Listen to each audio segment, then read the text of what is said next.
will be a little bit different from the two previous ones, or the three, in that I will give some examples of how climate adaptation is being used, is being developed in different European projects. And before that, I will give a short introduction to another project which has recently finished called Catalyst, which is on disaster risk reduction and climate adaptation in a more global settings. Then I will move from there to the European cases, and from there I will go a little bit more in detail about what kind of tools you may use for climate change adaptation and disaster risk reduction as well. So this is my outline. The Catalyst project, I will shortly say a little bit about the European Environmental Agency report, has already been touched upon a few times. Then approaches for for climate change impacts for coastal regions in Europe, water quantity, quality, using these modeling tools in recent projects in cooperation with other European countries and partners. And then finally the climate model projections to water resources. So the Catalyst project was on hazard risk reduction and adaptation. We already mentioned this, the short-term disaster risk reduction and the climate change adaptation. And this very nicely touches upon what we shortly discussed on what's the short-term and what is the long-term aspects. And it's true, we had a workshop in Asia early this year in Bangkok, and this what you know, the people we invited from all over South and Southeast Asia, they also recognized this problem that sometimes it may be too expensive to do on the climate change adaptation, and people would resort to short-term more cheaper solutions, and then rather repair than being prepared for the future. So this project was set up by the EU. It was a 2-year project. It didn't do any research. It built on, and we already discussed this also a little bit about. It used the information already available. There's a lot of scientific information around, and it wanted to use and collate this information and to make it of more use by the people who want to who do the climate change adaptation on the local level. And for this we used we called the think tank process. A think tank. The people were invited from 4 different global regions. One of those was the European region, the Southern European region. Another one was the South and Southeast Asian, and there were also 2 others in Africa and Central America.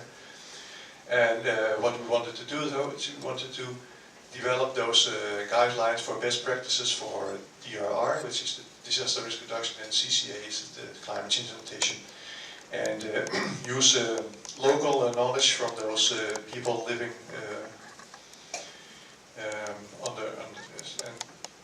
living in those 4 global regions. And now we already have 130 think tank members, as we call them.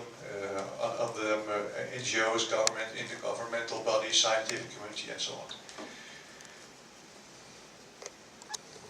And so this is a little bit a messy slide, but there are 4 columns and the 4 different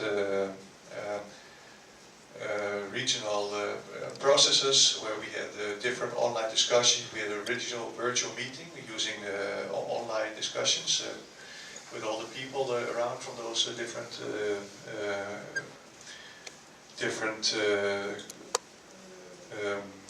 areas, online discussions, and we had regional workshops. We had one for the South and Southeast Asia in Bangkok in January, and also one for the European Mediterranean. And that all resulted in those guidelines for best practices has been published as yet. And in those workshops we discussed this. It was very interesting to learn from people who are doing the actual work out in the field, how they think about short-term and long-term climate adaptation, and that was a very enriching experience. But the project ended, and of course you very much invited in having these to have a look at the results of those in discussions, which are all downloadable from the web page. These are some papers, some also come out of it. And the next follow-up, and that may also link to what we are doing here in TICAT, is that we want to set up a more local version of the Catalyst project to see how can those projects we developed in the Catalyst project, how can we use them at the local level, because adaptation is done at the local level, and what we learned from those discussions, what we learned from the workshops and online discussions was that there is often a lack of knowledge sharing. How can we make use? How can we use the information already available and at the local level? And that was important. Sometimes there were different programs on the national level, on the regional level, but how to make use of those this information at the local level by the practitioners. So here are some. So now I skip from the more global level to the European level, and I will illustrate it with some projects we worked on the last couple of years in Europe on climate change adaptation. And here you can see some key messages from the latest environmental agency, European Environmental Agency's report, and I think most of them you will recognize as being also very relevant for the TICAT project. You can see the different areas in Europe, and you can see for all different. For different areas you have different problems with rising temperatures, rising risks for flooding or drought, especially in the south, of course, but in the middle of the region you have both droughts and flooding problems, and in the north also flooding problems. So this is all very nicely collated in several websites and one of those is here shown in the climate change adaptation in Europe, the Climate Adapt webpage, where you can find all kind of relevant information on the ongoing and previous projects, and very much information is downloadable from this site. So, but then I will go through a more concrete examples of what has been done in European projects, and I will take point of departure in some projects we have been involved in. The Geological project and the climate project, among many others, but the time is limited, so I will give some examples on how we dealt with climate change impacts on flooding, on saltwater intrusion, and on groundwater quality and quantity. And also on how we use the different tools to integrate monitoring and modeling. The Geological project, so you can see here in blue some of the main points, where you can see the change in precipitation and the flood patterns and rising levels. That has severe repercussions for the water environment, for the water quality and quantity. And the approach is that we use climate change scenarios to discuss in collaboration with planning authorities and stakeholders. And that is, I think, is also interesting for the TICAT project. Although the problems we faced within these projects may be different, of course, from what we have in Taiwan. I'll present two case studies. I will try to do it quickly because there are a lot of information. Climate change, sea level rise, on the water quality, the coupled groundwater, surface water models, and also give some examples of how you can monitor different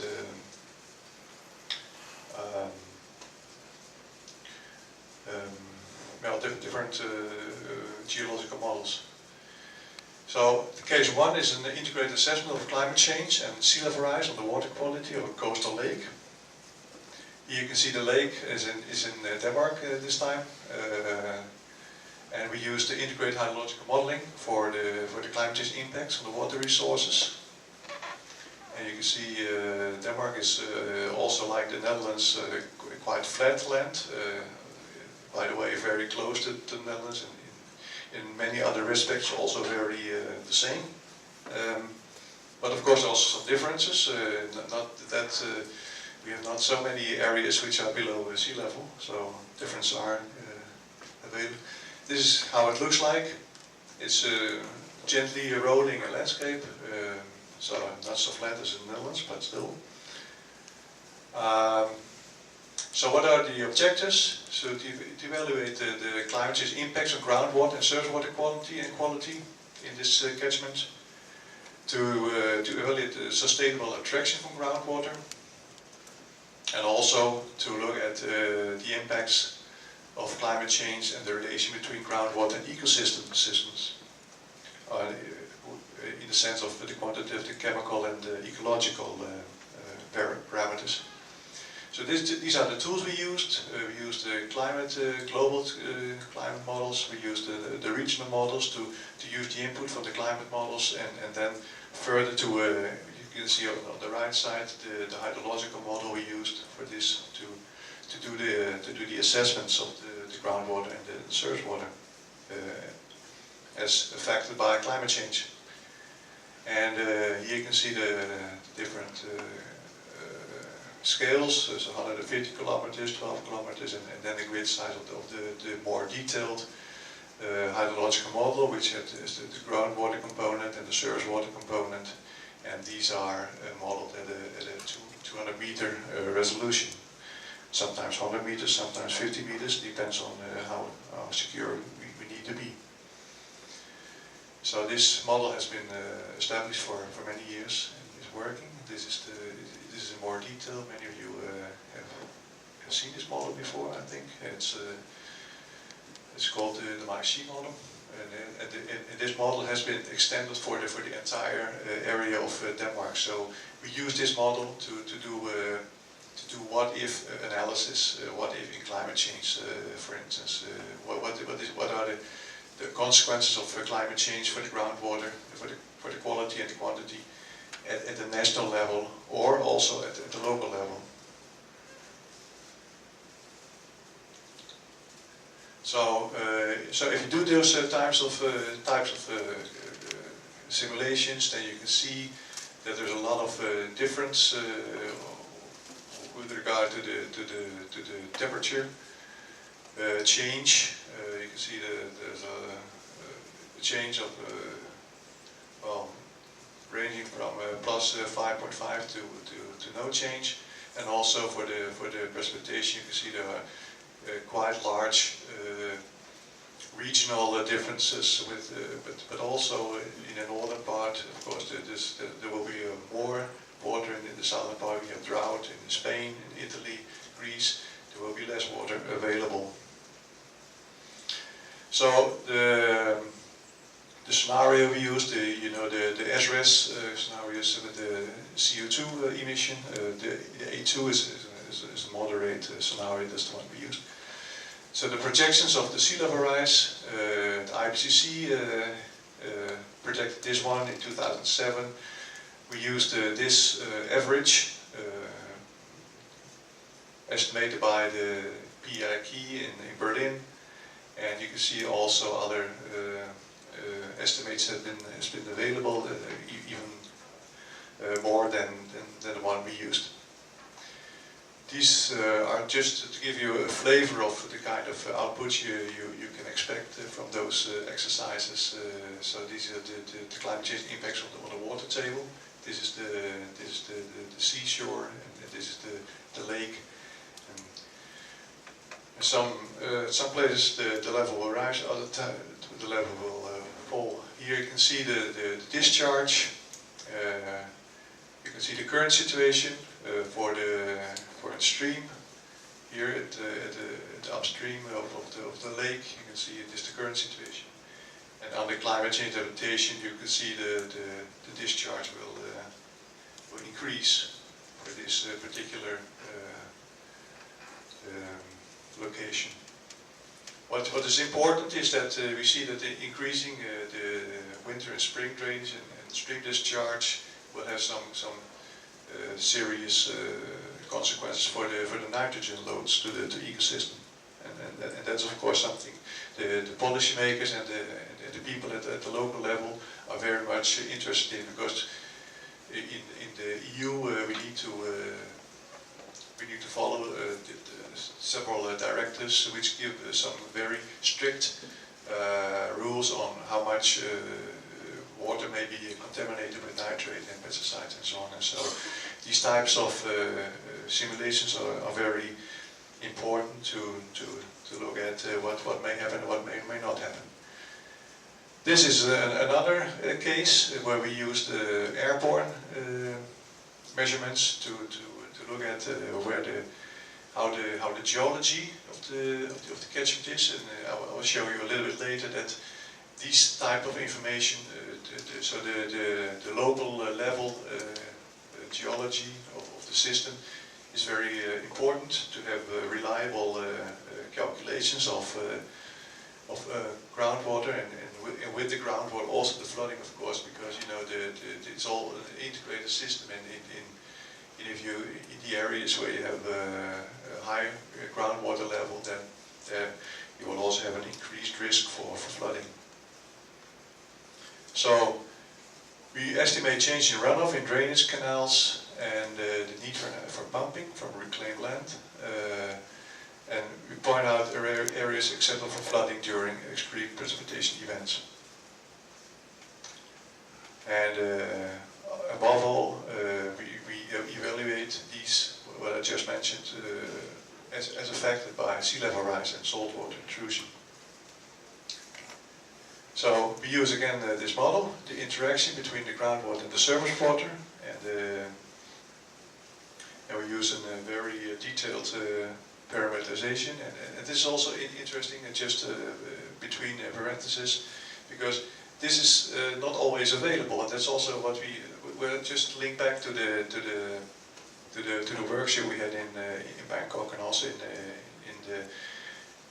the southern part of Europe. Sometimes you need quite a lot of information to make a reliable simulation with these types of very extensive models, and those data are not always there. And if you don't have those data, then you must rely on more simpler methods, and that's something we discussed in depth with how to do this. Sometimes people were very much interested in to do these type of simulations at the local level, but there was no data for the local level. And what to do then? Sometimes the data was not available because there was no data, or sometimes the data was available but not accessible. And this is really a problem, and this is kind of the problems I think we should discuss a little bit more after this afternoon, perhaps. So the groundwater is hidden, but it's an important component, and also, as I just mentioned, very much related to flooding risk. Saltwater intrusion, I don't know, is saltwater intrusion, is that a problem in Taiwan? I guess so.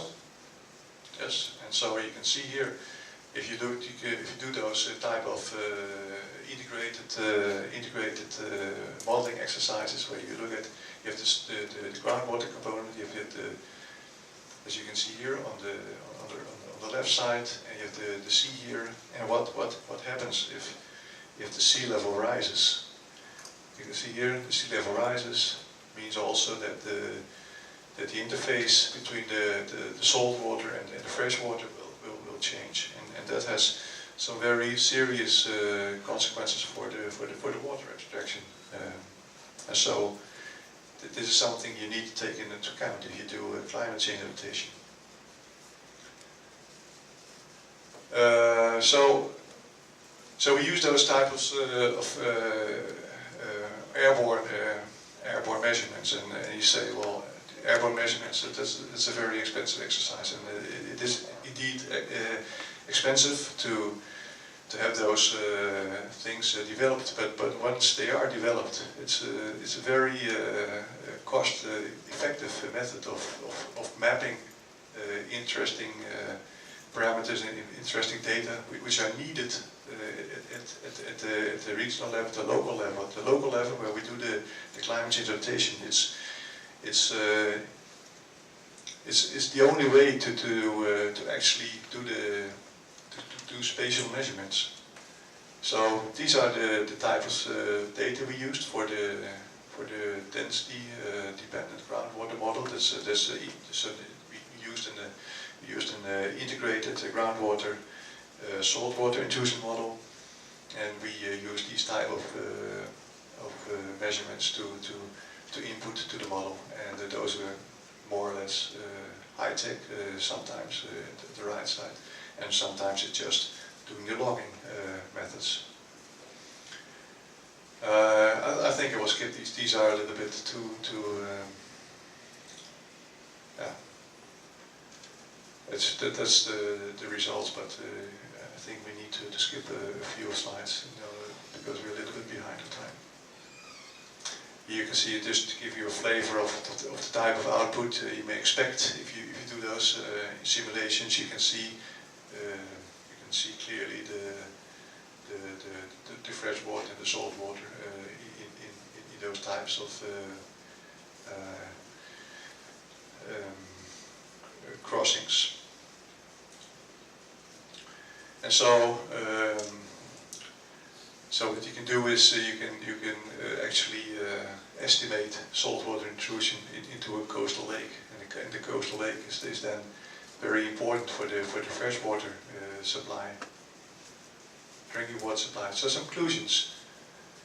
So the water supply wells and drainage canals, they create saltwater intrusion, and they decrease drinking water resources, as we just saw with the moving lines in the saltwater freshwater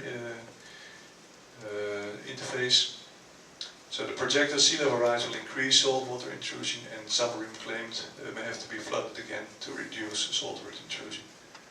Those were some, you may say, some conclusions were very pertinent to this project. But the methods we used can be used in many other contexts, and so that is, I think, the most important message for today.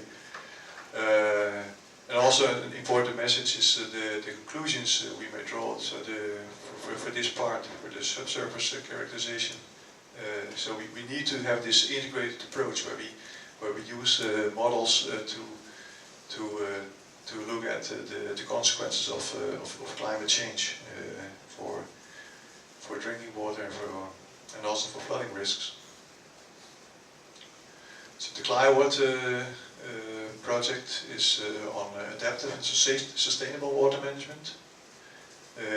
It's a little bit like the project I just showed, but in a more international settings, where we used other areas than the ones in Denmark. We collaborated with some good colleagues from the Netherlands, and so some of those pictures perhaps you may recognize. It's also on the groundwater and the mapping of the fresh and water interfaces, and again on integrated hydrological modeling, and also on stakeholder participation. That was a quite important part of this project, where we try to involve as many stakeholders to look at what are the conflicts in these type of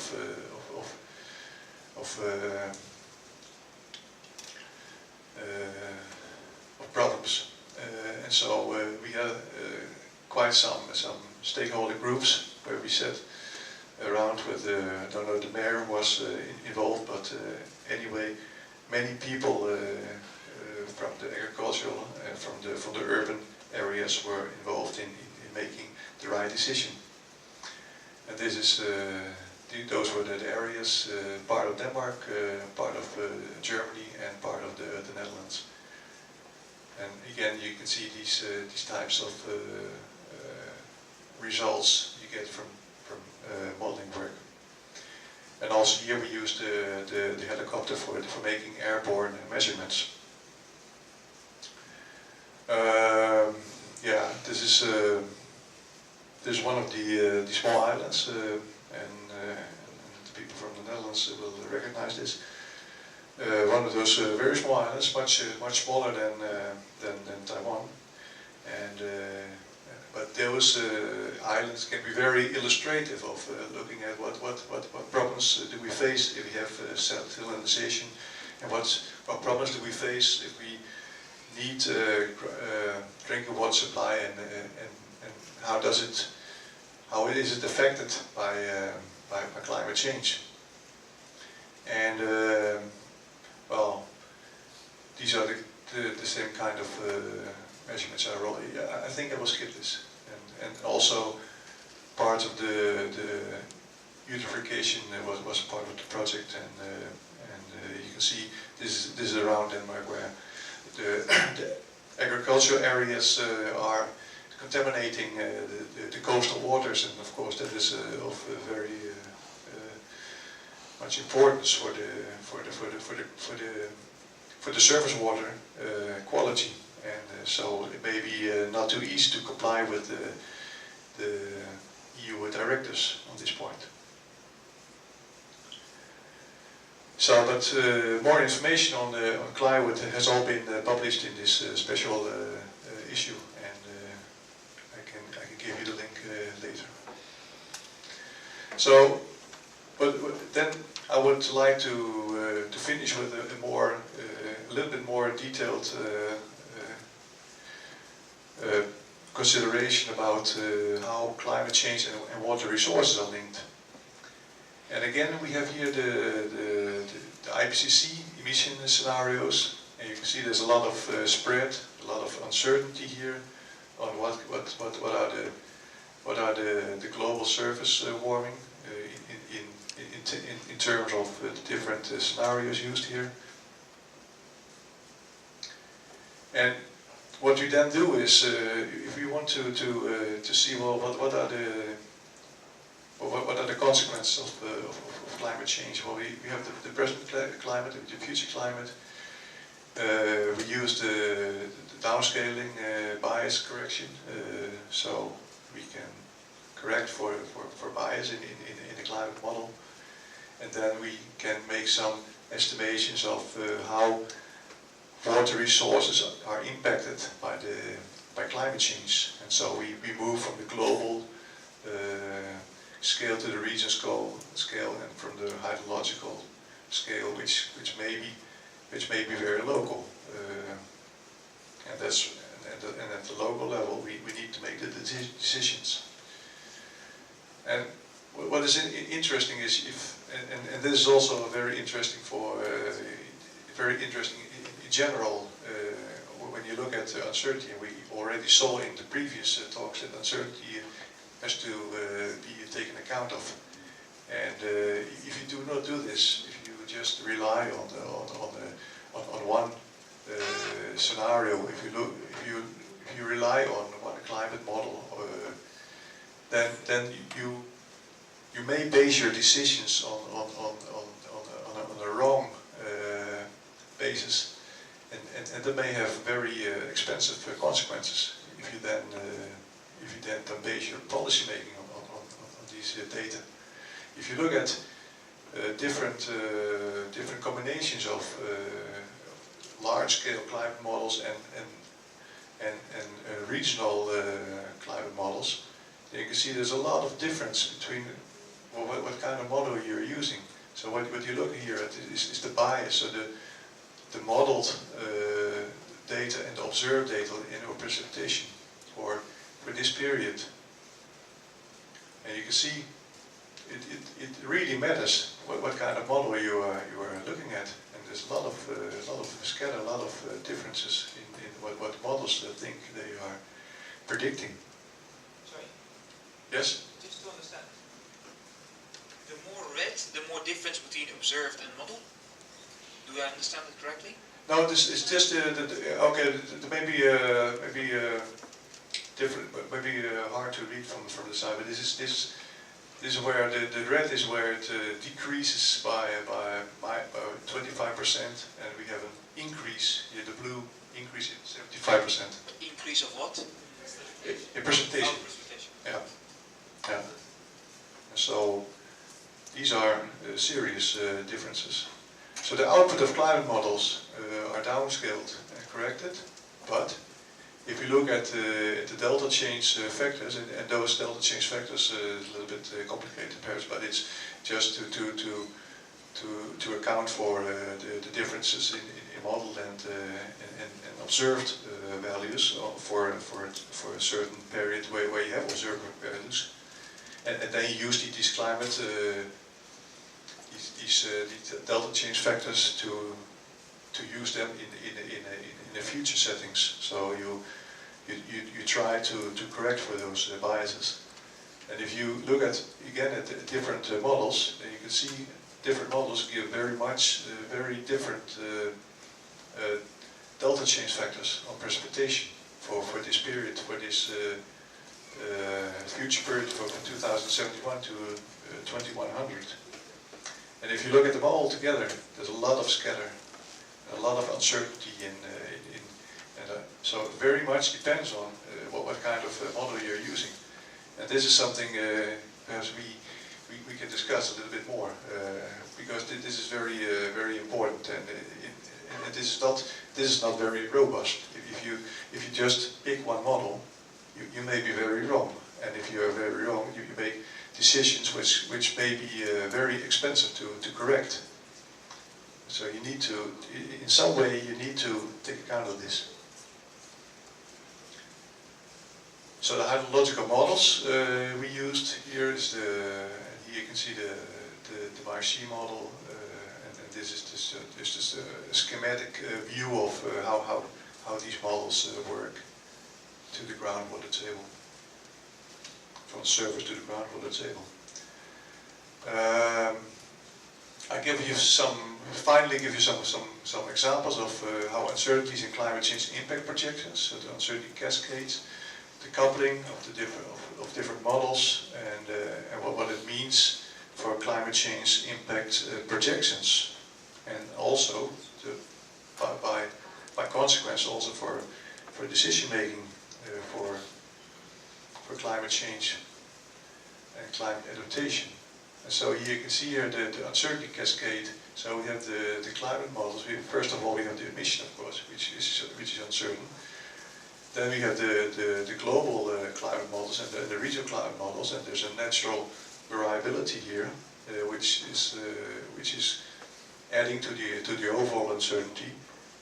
Then we have the bias correction we need for the downscaling, which is adding to the uncertainty. Then we have the hydrological model, and the hydrological model, of course, is a representation of reality, and it also depends very much on how the geology and how the parameters look like. And so sometimes they call it the uncertainty explosion, the cascade, because you're adding these types of uncertainties, and that's why some people say, well, this doesn't go anywhere, so we would rather use a bottom-up approach, so we can avoid these explosions of uncertainty. And so this has all serious consequences for the projections, of course. And you can see this for the entire Denmark, where you can see you have a dry climate model, so that those are the models which are inclined to give dry results, so to speak. And we have the wet climate models, which do the opposite. And you can see, if you compare this period to the baseline period, then there's a lot of scatter, and so you need to think about this, how to account for it. And this gives you the same kind of picture. So, chain of uncertainties, as I just showed you in this picture. You have the climate models and you have the geology. Uncertainty of climate models and geology. Geology is very important. I don't know, is the geology, by the way, of the Taiwan city, is that very complicated? Is there very much variability in it? Because sometimes it is very easy. Sometimes for that you can also use these airborne measurements to have an idea of how it's more or less simple layered, or whether it maybe go like this. And you have a lot of lenses, and you have a lot of sand and clay and all kind of different formations. And sometimes you don't know it because you only have measured here, and you only have measured here, and what you do then is you interpolate between measurements. And that gives a lot of uncertainty, and that's why sometimes we would like to resort to those airborne measurements, which can be combined with drillings and can give a more accurate, more reliable picture of the geology. But just to give you an impression of what it means, this uncertainty. If you don't know how the geology looks like, maybe this, you don't know. And also, different models can be very different, because models sometimes use different conceptualizations, and they give also quite different results. And so you can see what it looks like here for the possible change in groundwater head. You can see that there are models that predict an increased precipitation. Other models, they have an reduced precipitation, and also the probability of this this precipitation is maybe very steep, it may be very broad, and but most of all it depends very much on the model you're using. And so this is important. What also is important is, if you look at this area, which is a small part, not too far from Copenhagen. And you can see here the capture zone. You can see for the geological models, there's a lot of differences. There's the yellow area, which gives a percentage share of models from 0 to 50%, and 100% for this part. So the models all agree on the red parts, and the other models agree on the yellow part. And you can see here for the climate models and one geology, they agree much more. So there's a lot more uncertainty in the geology as compared to the climate models.